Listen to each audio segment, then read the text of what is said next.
Y bien, ¿qué estábamos haciendo? La idea para la gente que llegó un poquito más tarde, básicamente dos cosas. Lo primero es que estábamos trabajando en grupo para plantearnos esta problemática de la infoxicación.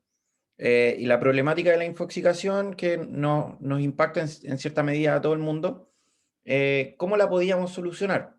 Si la solución tenía que ser tecnológica, si tenía que ser cultural o si tiene que ser más educacional. Tecnológica, por ejemplo, mejorar los algoritmos de búsqueda; cultural, por ejemplo, que las personas desarrollen nuevos comportamientos, por ejemplo, éticos al momento de compartir y difundir información; o educacional, es decir, que hayan programas formativos que te enseñen cómo enfrentarte a una sociedad que constantemente se produce información y se produce conocimiento. Por tanto, en Edmodo les dejé una encuesta que tienen que completar. Así que también, ojalá que ahora durante la clase se puedan meter a Edmodo y responder la encuesta. La solución al problema de la infoxicación debiese ser tecnológico, debiese ser cultural o debiese ser educacional. Entonces me gustaría que nos diera las primeras impresiones el grupo 1, que es el grupo de Cristian, de Felipe, de Javiera, de Osvaldo. No sé si alguien del grupo quiere dar las principales impresiones que conversaron en estos 10 minutos. Hola, ¿se escucha? Felipe, sí, perfecto. Estuvimos comentando que primero se puede generar por un tema cultural, dado que en la cultura actual es como muy necesario estar muy informado, muy preparado, entonces a veces se cae en este, no sé si error se le puede llamar, en la infoxicación, de informarse de muchas cosas, mucha información, entonces al final termina generándose este problema. Ujú. Así es como se puede generar de un modo cultural. Y soluciones, nosotros creemos que una mezcla entre educacional y tecnológica, ya que con la tecnología se pueden crear mejores motores de búsqueda, filtrar mejor la información y, bueno, esto va de la mano con la educación para aprender a usar de correcta forma estas nuevas tecnologías que pueden existir para evitar esta sobrecarga de información que hoy en día yo creo que todos, es un error que todos cometemos actualmente. Ujú. Perfecto. Muchas gracias, Felipe. Muchas gracias a todo el grupo por la reflexión. ¿Alguien del grupo 2 que quiera aportar? Por ejemplo, el grupo 2, el grupo de Camila. No sé quién más estaba en el grupo, que escribía aquí los nombres, pero ni yo me entiendo la letra. Isaac. Sí, profe, nosotros. Cristóbal. Eh, nosotros, bueno, o sea, nuestra compañera puso otra opción, pero ahí por último ya la hice, pero ¿Ya? nosotros hablábamos también de que podía ser un tema de educación, porque igual, si bien ahora sería súper difícil educar, no sé, por una persona adulta o más ya de avanzada edad, si se empieza a educar como desde ya en el tema, puede ser tema del uso de redes sociales o el tema del manejo de la información o no sé, o comprobar fuentes o muchas cosas por las cuales la tecnología es útil. Si se parte ahora, uno puede hacer el cambio para las próximas generaciones, o sea, porque nosotros igual somos el ejemplo de que ya, al menos nosotros ya sabemos que no se debe, no sé, compartir cualquier información o algo que surgió de momento o un rumor, aunque a veces igual se hace, pero en su mayoría la gente más adulta tiende a como a caer en esos juegos que te decía que, no sé, a veces ponen a un doctor, pero en verdad es un famoso, no sé, eh, es un tema educacional, pero Claro. nuestra compañera proponía que era un tema igual también cultural, pero es su idea, así que la desarrolle, que la desarrolle ella. Perfecto. Camila, ¿era tu idea? O sea, es que yo creo que es un poco de todas en realidad, como que no me podría ir solo por una. Ya. Pero además de la cultural, de hecho ahora voté por la tecnológica porque lo volví a pensar. Y yo creo que pensando en el ahora, yo creo que la solución debería ser tecnológica porque no me parece justo responsabilizar a los usuarios por la información que se encuentra en Internet. Porque al final del día, la Internet ya está aquí, la tecnología ya está aquí, y como que prácticamente ahora se hace todo a través de Internet, entonces yo encuentro que es trabajo de la tecnología tener como moderador o regularse de mejor forma, porque cultural o de forma educacional es como muy amplio, o sea, hay muchas culturas, hay muchos países, todos se rigen de forma diferente, entonces, no sé, eso creo yo, en mi opinión. Ajá, perfecto. Profe, ¿Sí?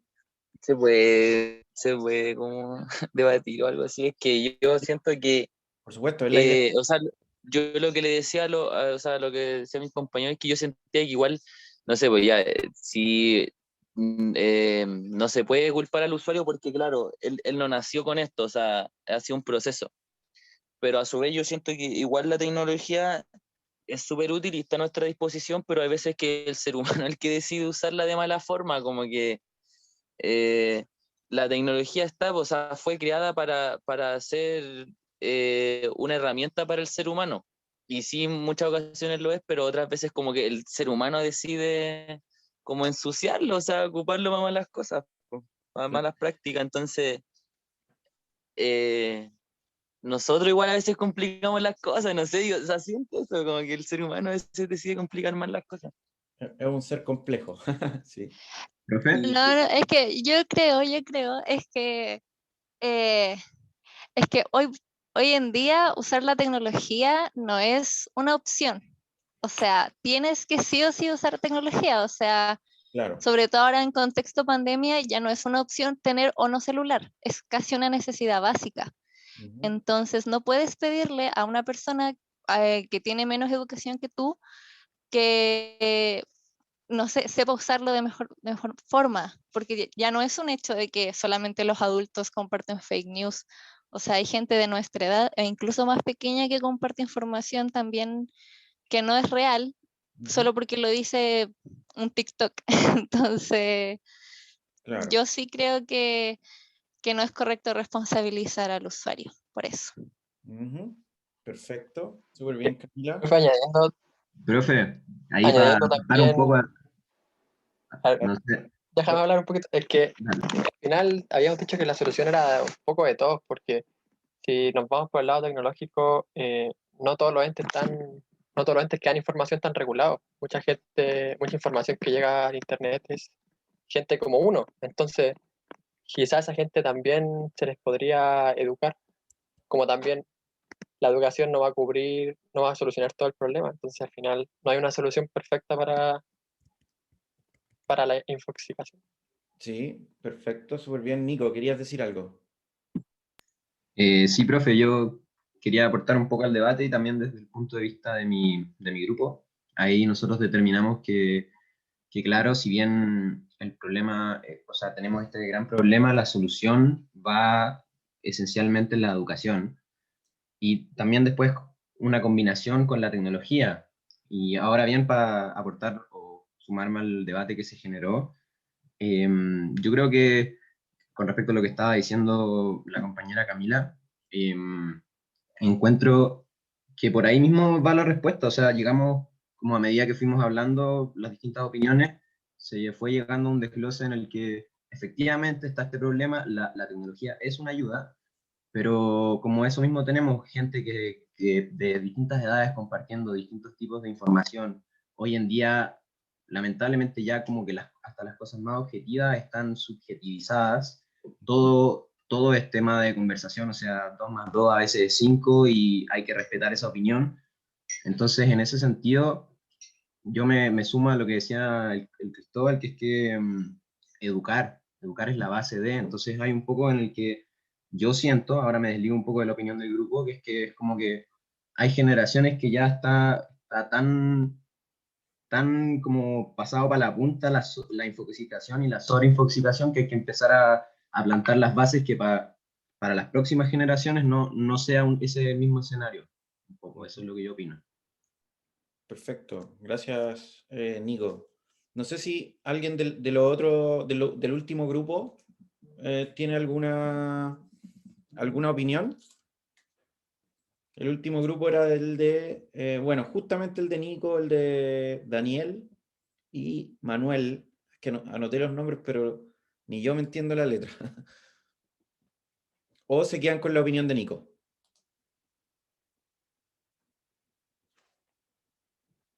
Sí, profe, apoyamos lo que dijo Nico. Súper, gracias Daniel. Bueno, en este debate que yo les estaba planteando y les agradezco mucho las intervenciones porque yo les planteo este debate no para yo darles una respuesta y decirle, oye, ¿saben qué? La solución tiene que ser por este camino, porque la verdad sería un poco... sería demasiado, por decirlo de una manera así como arrogante de mi parte, decirles, creo que la solución tiene que venir de este lado. Sí, obviamente tengo mi propia opinión, pero como dijo por ahí Nico, ahora incluso el 2 más 2 5 hay que respetarlo. Pero desde esa perspectiva, les voy a decir por qué hay que tener cuidado con cada una de las posibles soluciones. De todas maneras, quiero que ojalá puedan votar y que al final del día nos podamos quedar con cuál fue la opinión ganadora del curso, del grupo.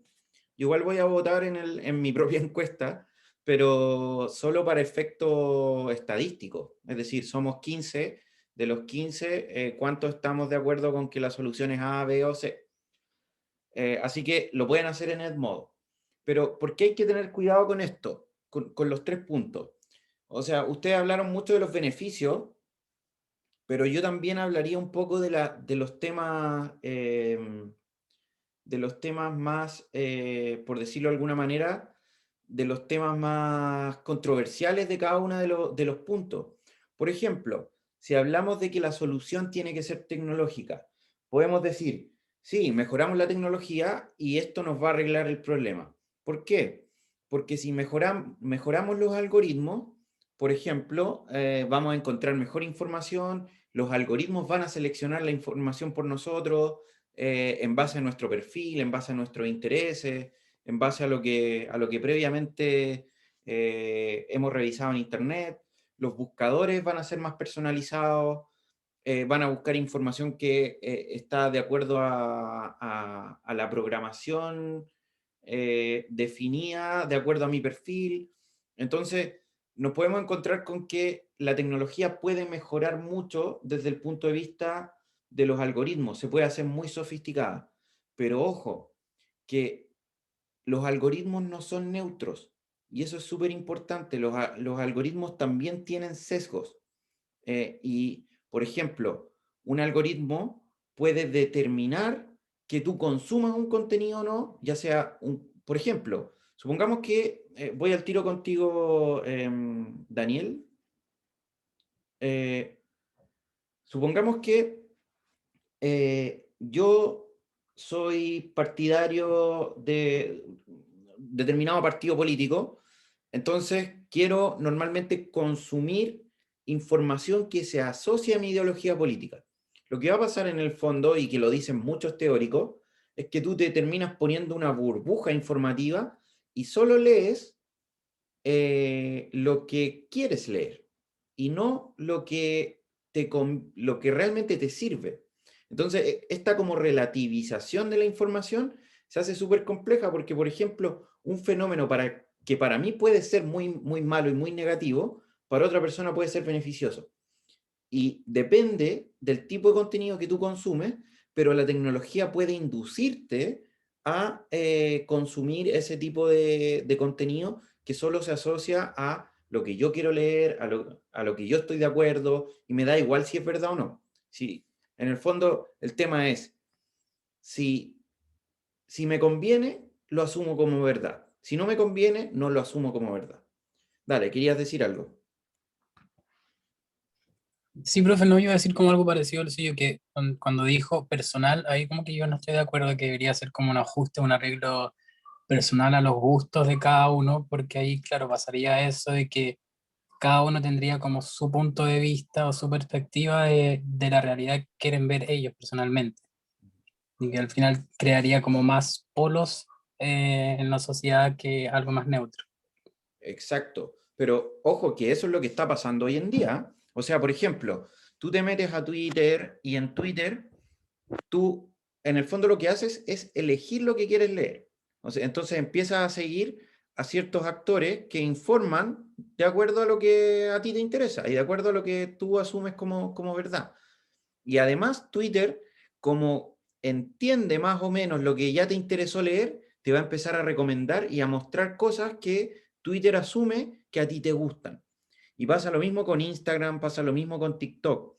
Ah, si tú viste esta información asociada, por ejemplo, a a videojuegos por ejemplo, de RPG o juegos de estrategia, dice, a esta persona le interesa este tipo de videojuegos, le voy a mostrar más. Pero lleva esa clasificación, que en el fondo es un algoritmo de clasificación automática, lleva esa clasificación, por ejemplo, a tu ideología política, a tu ideología económica, o llévalo, por ejemplo, a cuestiones morales o cuestiones éticas. Si, por ejemplo, a ti te parece bien que agredan públicamente a una persona en la calle, probablemente después tú vas a ver más contenido asociado a eso. Y porque le diste me gusta, entonces te va a ir sugiriendo que ese tipo de contenido lo consumas, lo consumas, lo consumas, lo consumas. Ahora, si no te gusta y le marcas, por ejemplo, no quiero ver más esto, Twitter va a decir, chuta, esto no le gustó, mostrémosle otras cosas.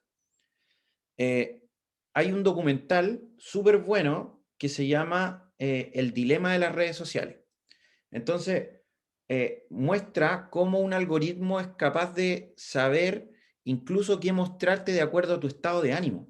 Si estás alegre, te puede mostrar cierto tipo de información. Si estás triste, te muestra otro tipo de información. Entonces, al final pasa que el celular sabe tanto de ti que es capaz de mostrarte los contenidos asociados a un montón de variables que definen cómo tú terminas consumiendo información. Por eso es que yo les digo, la solución tecnológica puede resultar riesgoso confiarse en la tecnología, porque la tecnología no es neutra. Probablemente te quieren inducir a comprar algo, probablemente te quieren inducir, hay también un documental que se llama, por ejemplo, después les voy a compartir los títulos, por si es que quieren verlo. Pueden verlo el fin de semana. Son re entretenidos, no son para nada lateros, así que es un buen panorama de cuarentena. Así que se los voy a recomendar. Que, por ejemplo, muestran cómo a través de los algoritmos de Facebook, en las primeras elecciones donde ganó Donald Trump, inducían a la gente a los votos. ¿Y cómo lo hacían? Les mostraban información personalizada. Por ejemplo, si tú eras un tipo que vivías, no sé, pues en Colorado, y te gustaba por tu perfil, por las cosas que le has dado me gusta y ese tipo de cosas, te gustaban las armas, los tipos te mostraban publicidad que decía, por ejemplo, Clinton te va a quitar las armas. Y entonces tú lo leías y después te quedabas con esa idea y decías, yo quiero mantener mi arma, quiero mantener mi revólver por seguridad o qué sé yo, y voy a votar por Trump. Y de esa manera, cómo esa estrategia política, en el fondo como de desinformación, se transformaba en una herramienta súper potente a través de las típicas como evaluaciones psicométricas que hacen las redes sociales. Entonces, miren, yo aquí les voy a dejar un texto de mi blog, en realidad una entrevista, que se llama Algoritmos y Sesgos. En esta entrevista nosotros conversamos con un experto chileno en algoritmos, que de hecho es Ricardo Baeza Yates, trabaja en Palo Alto, trabaja ahí en la cuna de Google y de todas esas plataformas, entonces fue director de Yahoo, entonces entiende bien el fenómeno. Yo les recomiendo que escuchen esa entrevista porque está re interesante y él explica que, que los algoritmos no son neutros, que los algoritmos tienen sesgo. Entonces, que resulta súper importante que cuando tú interactúas con una tecnología trates de entender más o menos qué hace. Porque, por ejemplo, probablemente después te van a dar ganas de cerrarlo todo, pero si tú entiendes lo que hace, en el fondo te das cuenta que, por ejemplo, las publicidades que te muestra es porque te quieren inducir a comprar algo. Entonces ahí tú lo ves ya desde una perspectiva mucho más crítica. Entonces, desde esa perspectiva, ojo con la solución tecnológica, porque la solución tecnológica en sí no es objetiva, la tecnología no es objetiva ni tampoco es neutra. Entonces, ese es el primer elemento importante. Lo segundo, Camila, adelante, por favor. Profe, yo también vi ese documental que usted dijo, ese del dilema de las redes sociales. Ujú. Y ahí mismo, al final del documental, comentan como maneras de contrarrestar lo que hacen las redes sociales. Y uno de los comentarios que daban era como seguir o hacer cosas opuestas a lo que uno le gustan, como, no sé, seguir candidatos políticos que no le gustan para nada o cosas así, como para no volver tan específico el logaritmo Exacto. y no caer como en esa burbuja que usted dice. Pero cuando yo hablo de solución tecnológica, o sea, yo creo que todas, es un poco de todas, tienen que ser sí o sí todas, porque no creo que ninguna de las tres funcione por sí sola. Ujú. Pero cuando yo hablo de solución tecnológica, yo me refiero a no que se haga más específico el logaritmo, sino como al contrario, es como que ahora está demasiado influenciado por las empresas y cosas así, que antes no era así. Por ejemplo, YouTube no tenía tantos anuncios como ahora, o todo ese tema, yo creo que al revés, como que tiene que ser diferente. Igual es una solución como más imposible, por eso creo que tiene que ser de todas, como responsabilidad del usuario y responsabilidad, pero también de la tecnología, porque al final, De todas como maneras. dije antes, ya no es una opción no tener tecnología. Entonces, quizás nosotros sí podemos acceder a educación o a ver esos tipos de documentales, pero no es una realidad de todo el mundo. Exacto. Sí, de todas maneras. No, yo estoy totalmente de acuerdo contigo, sobre todo desde el punto de vista de que la tecnología ya no la podemos abandonar. O sea, un barco que difícilmente podemos abandonar. Pero sí hay que tener ojo en que la tecnología, aparte que está muy vinculada a las variables económicas, o sea, en Facebook, en realidad nosotros somos el producto. Nosotros están vendiendo nuestros datos a las empresas. Entonces, ahí también está el negocio.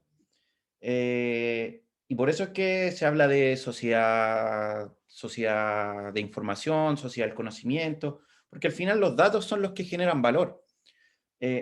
Pero en términos concretos, eh, es súper importante reconocer que la tecnología no es neutra en el sentido de que, por ejemplo, va a responder a los objetivos de alguien que la está manejando. Y eso es súper importante.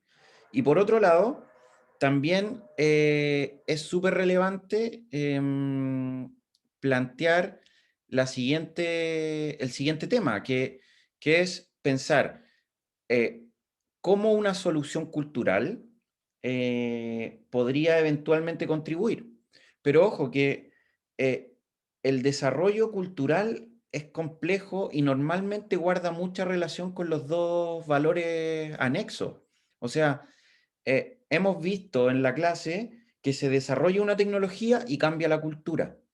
Y que además, en la medida que se va interviniendo en la cultura a través de, por ejemplo, programas educativos o programas formativos, se da este fenómeno en el fondo de ir forjando una nueva cultura. No es un proceso rápido y tampoco un proceso fácil de controlar.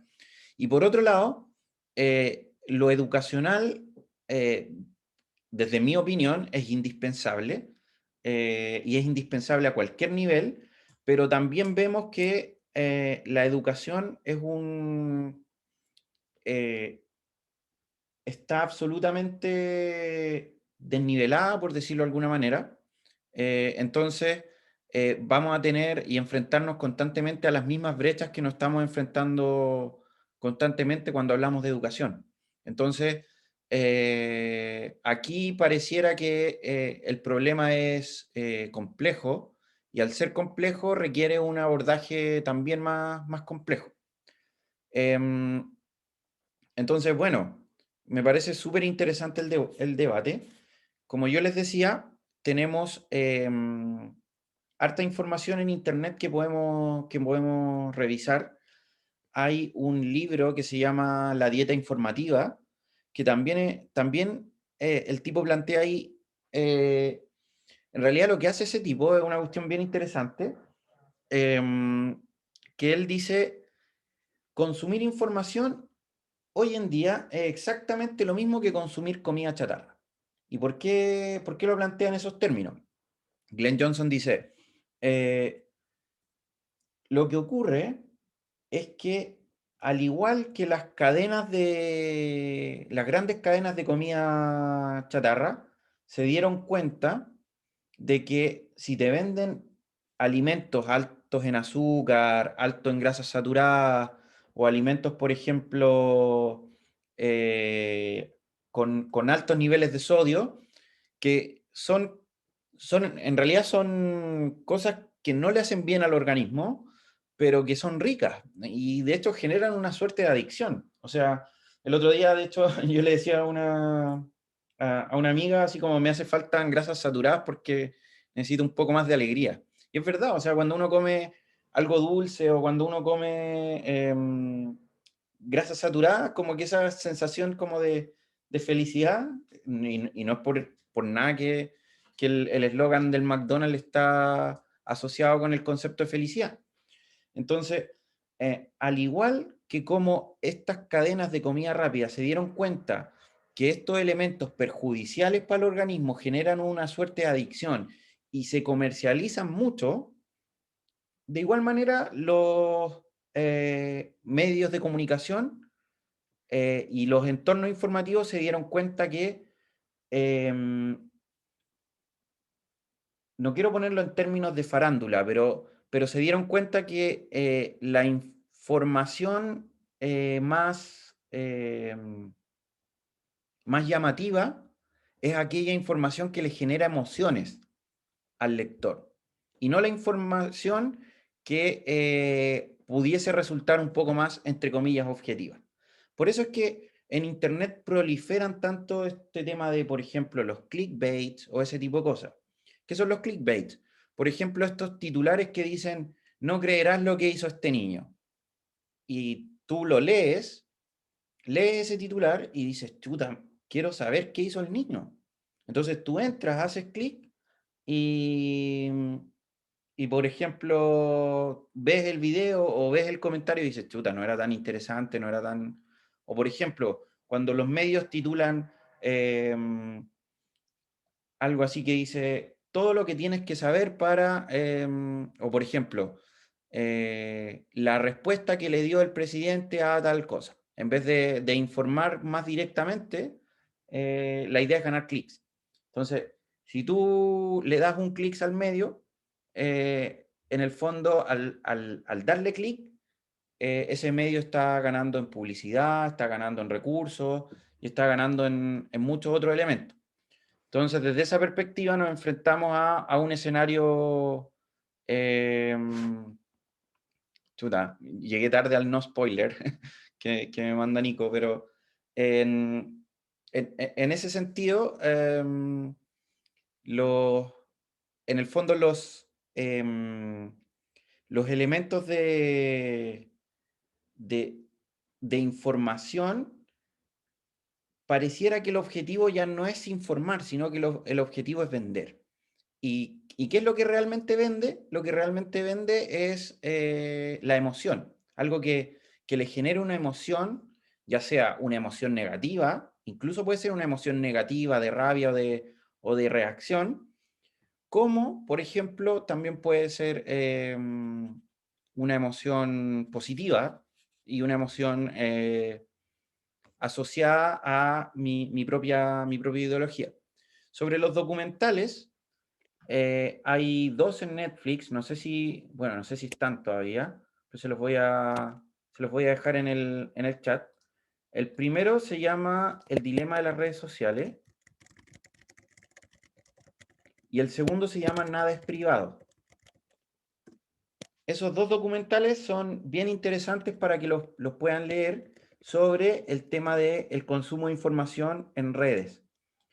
Y el otro que yo les decía, que también es re interesante, pero este yo lo vi en YouTube.